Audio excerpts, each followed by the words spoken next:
Saying that something is tough as steel just doesn't cut it in a superhero universe. There are metals far beyond what we know in our boring, mundane world. Especially in Marvel Comics. Almost every time you see some cool weapon, armor, or tool in Marvel, it seems it's made of something stronger than regular old steel. I suppose when you live in a world that's absolutely crawling with mutants, inhumans, super soldiers, aliens, wizards, and literal actual gods, showing up to the battle wielding a dinky little metal sword is kinda laughable. Through decades of comic books, writers have constantly come up with one strong metal after the other to explain the various properties and durability of all those crazy gadgets and weapons they throw at each other's characters. And by now, there's quite a few of them. And that's why today we're taking a look at a whole 18 of them. S.H.I.E.L.D., being the massive spy force that it is, occasionally needs to create doubles of people, whether it is to, actually spy on someone, or maybe even cover up for a disappearance for a while, or any other reason really. And since skilled enough makeup artists and convincing superhero body doubles are just so hard to come by, they do so by creating robots that they call LMDs, Life Model Decoys. The reason I'm bringing these up is because their fake skin is made from a strange metal called Epidurium, which is apparently rarer than both Vibranium and Adamantium. Not much else is really known about the metal though, since it has only really heavily featured in one Hawkeye story, where he and Red Wolf intercepted a shipment of stolen LMD heads and Epidurium samples. Hopefully someday they'll actually tell us why this stuff is so essential for making fake skin. Have you ever played with Silly Putty? That's more or less what the company called Oracle Inc. did when they invented the Marvel metal called Cogmium. Described as a metal with a memory, Cogmium is incredibly malleable and can be easily molded into perfect square shapes, which makes it very easy to transport, all while still being able to revert to the original form in which it was manufactured later. In the comics, it has mostly featured in one Iron Fist story, where he prevented an AIM spy called the Highwayman from stealing it.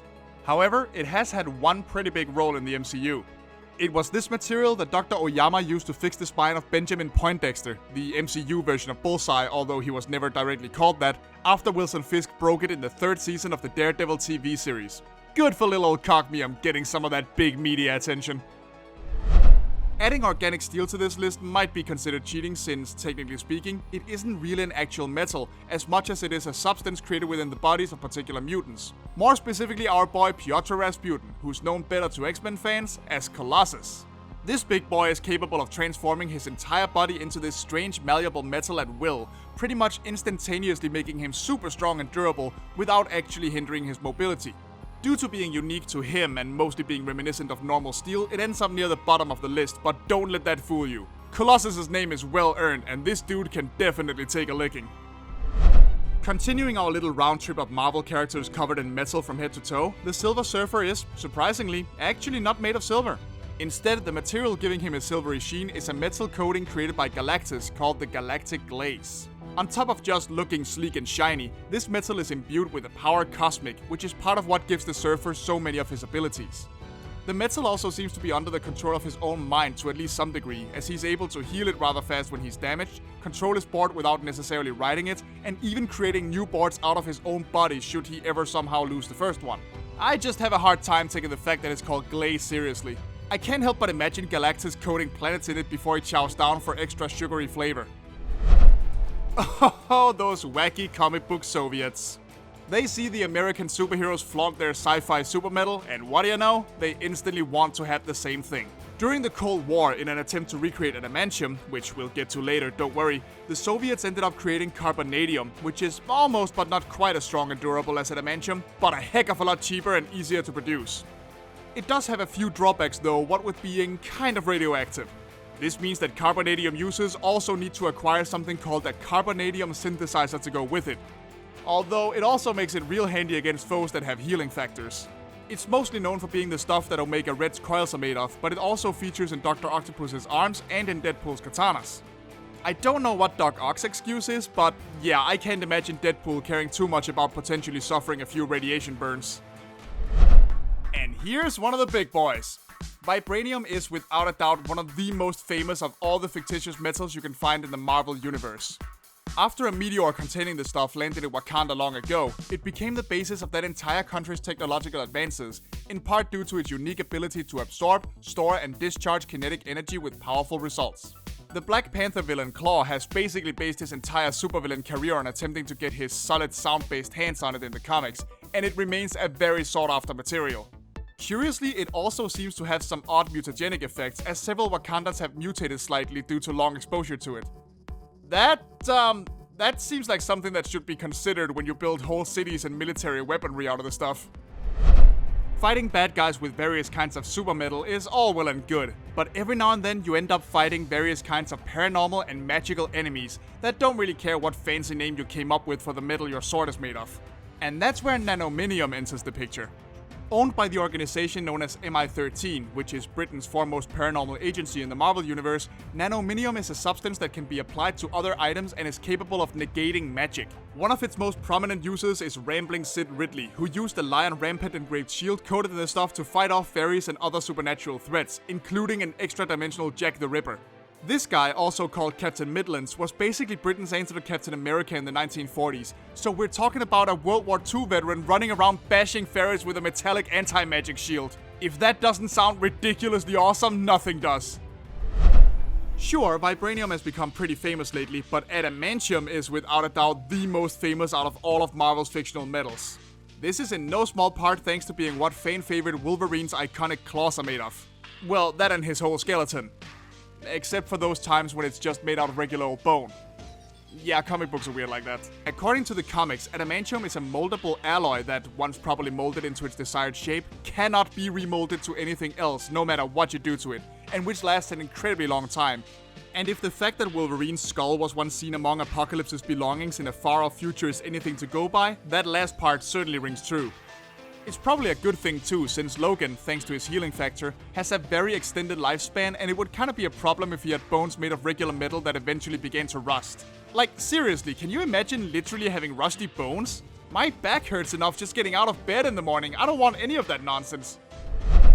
Antimetal, actually a variation of Vibranium, is only found within the tropical, prehistoric, dinosaur-filled Savage Land, hidden somewhere in the Antarctic of all places.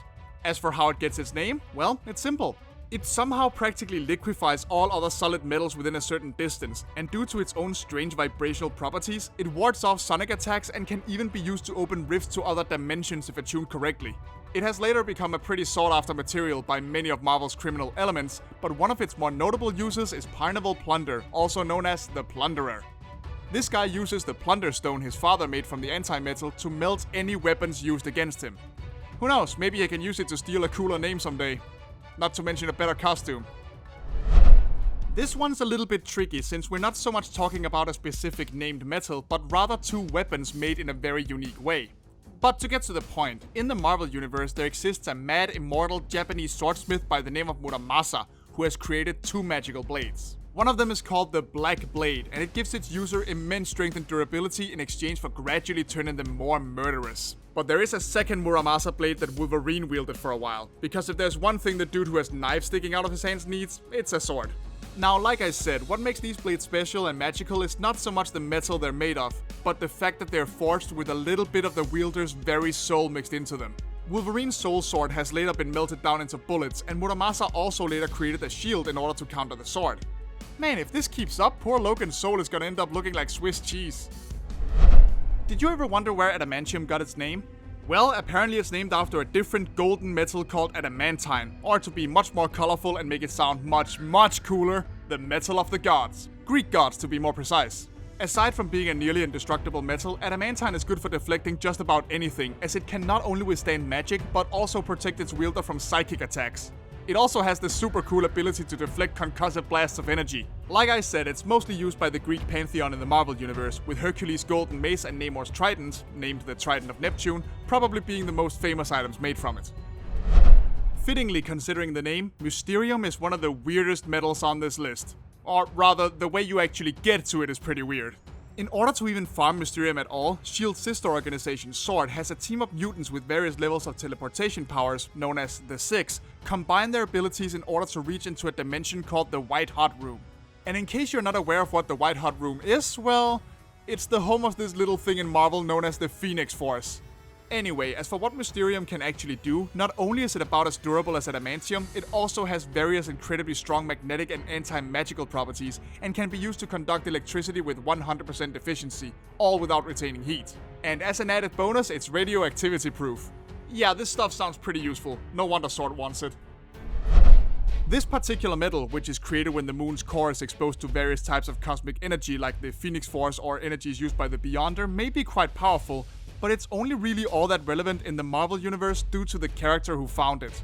That would be the Soviet robot named Udarnik, originally invented for space travel by Dr. Kuznetsov, who secretly sent his creation to the moon against his superior's wishes after the space race had ended.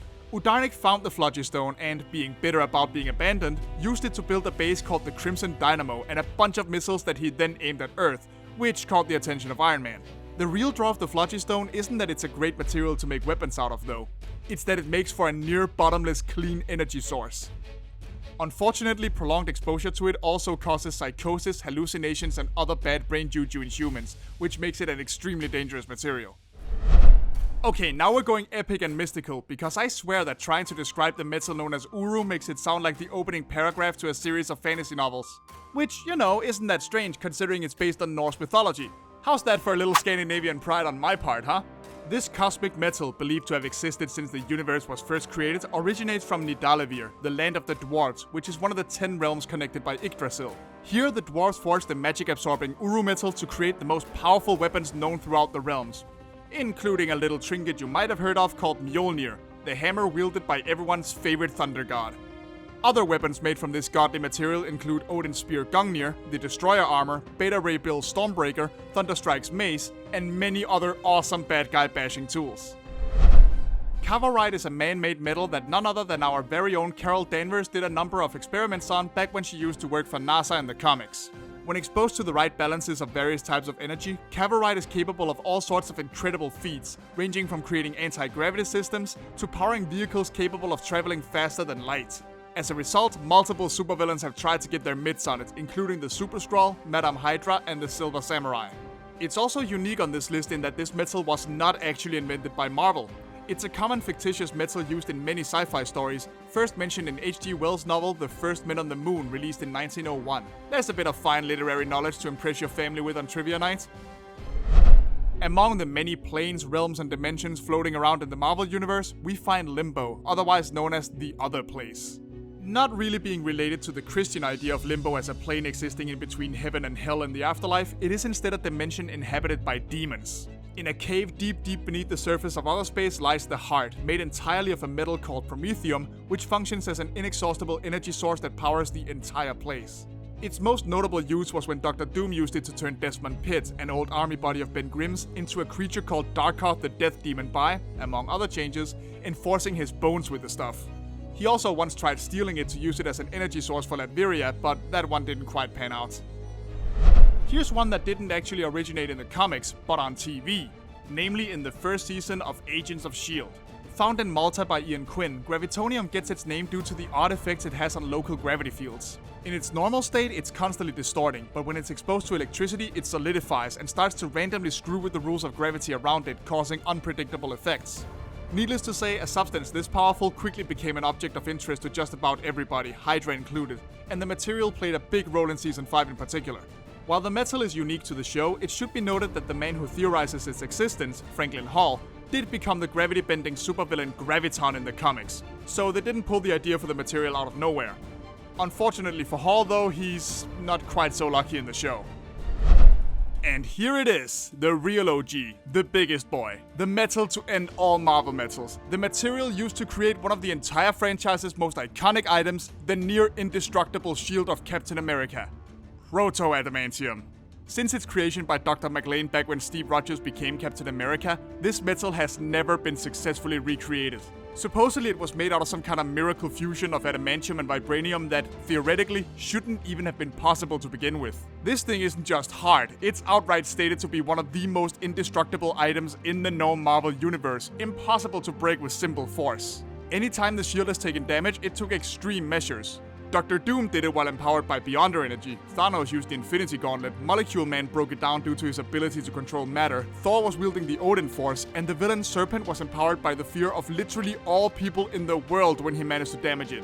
And after that last one, it was then reconstructed and reinforced with the aforementioned Asgardian metal Uru, making it even stronger than it was before.